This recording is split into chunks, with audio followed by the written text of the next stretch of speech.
الحمدللہ رب العالمین الصلاۃ والسلام علی رسولہ الکریم وآلہ وصحبہ اجمعین وعباد اللہ الصالحین۔ السلام علیکم ورحمۃ اللہ وبرکاتہ۔ یسرنا القرآن نام کی آسان تفسیر کا لیسن نمبر 2.2 ہے، یعنی دوسرے سورے کا دوسرا لیسن، جس کا تھیم ہے سورہ بقرہ کی اہمیت احادیث کی روشنی میں۔ ٹاپکس کورڈ اس طرح سے ہیں۔ سب سے پہلے دیکھتے ہیں سورہ بقرہ کی اہمیت احادیث کی روشنی میں، آخر میں کچھ اہم نکات، پھر ایکنالجمنٹ اینڈ ریفرنسز۔ سورہ بقرہ کی اہمیت احادیث کی روشنی میں، اس سلسلے میں پہلی حدیث دیکھتے ہیں۔ قرآن اور قرآن پڑھنے والوں کو قیامت کے دن بلوایا جائے گا۔ آگے آگے سورہ بقرہ اور سورہ آل عمران ہوں گی۔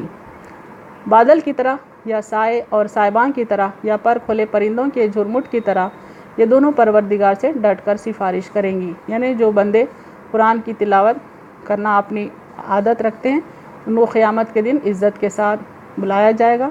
تو ایسے وقت سورہ بقرہ اور سورہ آل عمران ان کو پروٹیکٹ کرتے ہوئے آگے بڑھیں گے اور اللہ سے ان کی مغفرت کی سفارش کریں گی، اور وہ بھی ڈٹ کر، یعنی پوری طاقت سے۔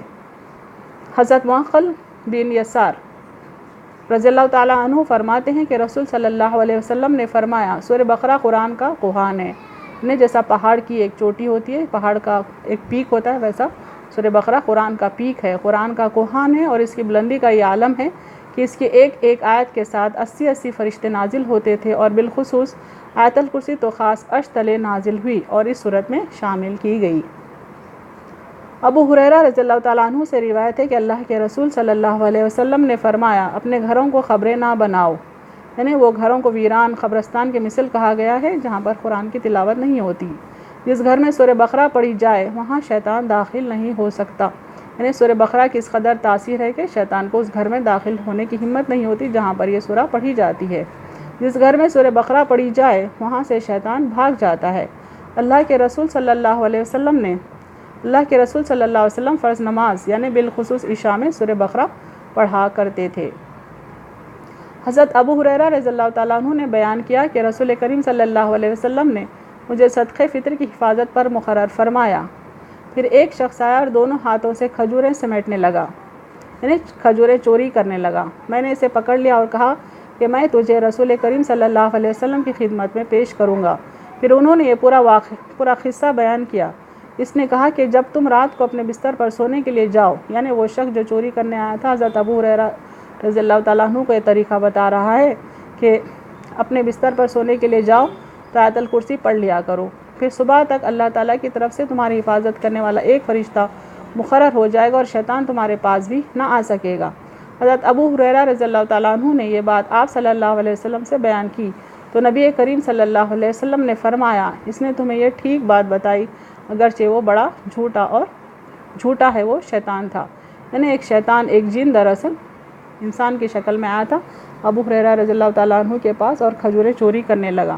جب گرفت میں آ گیا تو بچنے کے لیے اس نے یہ طریقہ بتایا اور آپ صلی اللہ علیہ وسلم نے کہا کہ وہ دراصل خود ایک شیطان تھا، لیکن جو طریقہ بتایا وہ صحیح تھا۔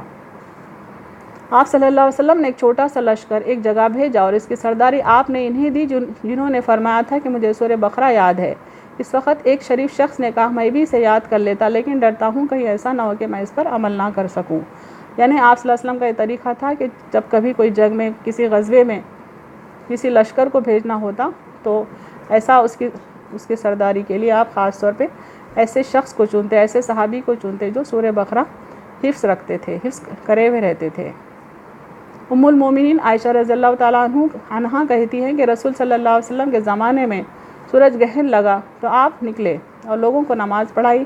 آپ صلی اللہ علیہ وسلم نے قیام کیا تو میں نے آپ کی قرات کا اندازہ لگایا تو مجھے لگا کہ آپ نے سورہ بقرہ کی قرات کی ہے۔ پھر راوی نے پوری حدیث بیان کی، اس میں ہے، پھر آپ صلی اللہ علیہ وسلم نے 2 سجدے کیے، پھر کھڑے ہوئے اور طویل قرات کی۔ میں نے آپ کی قرات کا اندازہ کیا، آپ صلی اللہ علیہ وسلم نے سورہ آل عمران کی قرات کی ہے، یعنی سورج گہن کے موقع پر آپ صلی اللہ علیہ وسلم نماز میں سورہ بقرہ اور سورہ آل عمران پڑھا کرتے تھے۔ عبداللہ بن مسعود رضی اللہ تعالیٰ عنہ نے فرمایا، اللہ نے آسمانوں و زمین میں آیت الکرسی سے زیادہ عظیم کوئی چیز پیدا نہیں کی ہے۔ سفیان رضی اللہ تعالیٰ عنہ نے فرمایا، چونکہ آیت الکرسی اللہ کا کلام ہے اور اللہ کا کلام اللہ کی تمام مخلوق جو آسمان اور زمین میں ہے ان سے بہتر ہے، یعنی آیت الکرسی کو زمین و آسمان کی ہر مخلوق سے بہتر بتایا جا رہا ہے۔ یاد رکھیں کہ آیت الکرسی سورہ بقرہ کی ہی آیت ہے۔ جب جبرائیل ابن عباس رضی اللہ تعالیٰ عنہ نے فرمایا جب جبرائیل امین اللہ کے رسول صلی اللہ علیہ وسلم کے ساتھ تھے انہوں نے اوپر ایک دروازہ کھلنے کی آہٹ سنی۔ جبرائیل علیہ السلام نے آسمان کی طرف دیکھا اور کہا یہ ایک دروازہ ہے آسمان میں جو کھولا گیا ہے جو پہلے کبھی کھولا نہیں گیا تھا۔ انہوں نے کہا ایک فرشتہ اس سے نیچے اترا اور رسول صلی اللہ علیہ وسلم کے پاس آیا اور کہا آپ کو 2 نور عطا ہونے کی خوشخبری ہے جو پہلے کسی اور نبی کو نہیں دیے گئے تھے۔ الفاتحۃ الکتاب اور سورہ بقرہ کی آخری آیتیں۔ آپ اس میں سے ایک حرف نہ پڑھیں گے لیکن اس پر آپ کے لیے اجر مقرر ہے۔ یعنی آسمان سے ایک فرشتہ آیا زمین پر جو پہلے کبھی نہیں آیا تھا، اس نے آپ صلی اللہ علیہ وسلم کو 2 نور عطا ہونے کی خوشخبری دی جو پہلے کبھی کسی اور کو نہیں دیے گئے تھے، کسی اور نبی کو نہیں دیے گئے تھے۔ ان 2 نور میں سے ایک سورہ فاتحہ ہے اور دوسرا سورہ بقرہ کی آخری آیتیں ہیں۔ القاسم روایت کرتے ہیں ابو امامہ سے کہ رسول کریم صلی اللہ علیہ وسلم نے فرمایا اللہ کا عظیم نام یعنی اسم اعظم جس کے حوالے سے اگر دعا کی جائے تو قبول ہوتی ہے وہ 3 صورتوں میں ہیں، ایک البقرہ اور دوسرا آل عمران اور تیسرا طٰہٰ۔ جب اللہ کے رسول صلی اللہ علیہ وسلم سدرۃ المنتہا پہنچے جو کہ 6 آسمان میں ہے، انہوں نے کہا یہاں زمین سے اوپر چڑھنے والی تمام چیزوں کی حد ہے اور ان تمام چیزوں کی جو اوپر سے اترتی ہے اللہ نے مجھے وہاں 3 چیزیں عطا کی ہیں جو اس نے کسی اور نبی کو عطا نہیں کی ہے۔ اس نے ان پر 5 نمازیں فرض کی، سورہ بقرہ کی آخری آیتیں عطا کی اور ان کی امت میں جو اللہ کا شریک نہ ٹھہرا ان کے گناہ معاف کیے۔ یعنی اللہ تعالیٰ نے اپنے نبی صلی اللہ علیہ وسلم کو سدرۃ المنتہا کے پاس 3 چیزیں عطا کی۔ پہلی تھی 5 فرض نمازیں، دوسری بات جو تھی وہ سورہ بقرہ کی آخری آیتیں اور تیسری اپنی امت میں اللہ کا جو شریک نہ ٹھہرائے ان کے گناہ اللہ نے معاف کیے، ان کی مغفرت کی۔ نریٹڈ عمر ابن الخطاب رضی اللہ تعالیٰ عنہ یعنی حضرت عمر ابن خطاب سے روایت ہے when the prohibition of wine was yet to be declared یعنی جب ابھی شراب حرام نہیں کی گئی تھی، عمر said O Allah give us a satisfactory explanation about wine۔ عمر رضی اللہ تعالیٰ عنہ اللہ سے مخاطب ہو کر فرماتے ہیں کہ اللہ ہمیں ایک اطمینان بخش جواب دے شراب کے سلسلے میں۔ So the following words of Surah Al-Baqarah revealed they asked the concerning wine and gambling say in them is great sin۔ وہ آپ سے پوچھتے ہیں شراب اور جوے کے سلسلے میں، ان سے کہیں کہ اس میں بڑا گناہ ہے۔ عمر was then called and it was recited to him۔ عمر رضی اللہ تعالیٰ عنہ کو بلایا گیا اور اس کی تلاوت کی گئی۔ He said to Allah give us a satisfactory explanation about wine۔ عمر رضی اللہ تعالیٰ عنہ نے پھر سے اللہ سے مخاطب ہیں اور کہا کہ ہم کو ایک اطمینان بخش شراب کے سلسلے میں جواب دیں۔ Then the following words of Surah An-Nisa was revealed۔ O you who believe, approach not prayers with a mind befogged۔ سورہ نساء کی آیت نازل ہوئی کہ اے لوگوں جو ایمان لائے ہو نشے کے عالم میں نماز کے قریب نہ پھٹکو۔ Thereafter the herald of the messenger of Allah would call when the congregational prayer was performed۔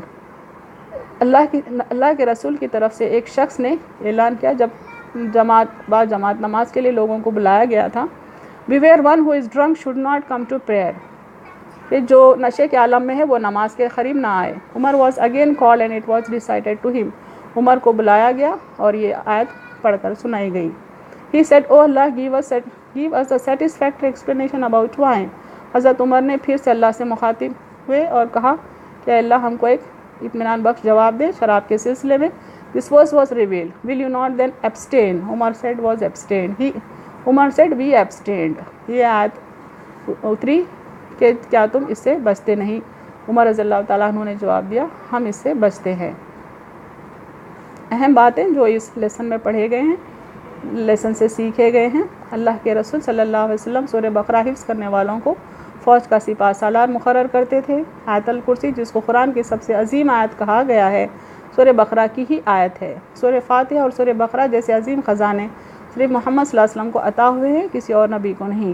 اللہ کا اسم اعظم جس کے حوالے سے دعا قبول ہوتی ہے سورہ بقرہ میں موجود ہے۔ گہن کے موقع پر بھی آپ نماز میں سورہ بقرہ پڑھتے تھے۔ اسی کے ساتھ میں اپنی بات ختم کرتی ہوں۔ وآخر دعوانا ان الحمد للہ رب العالمین۔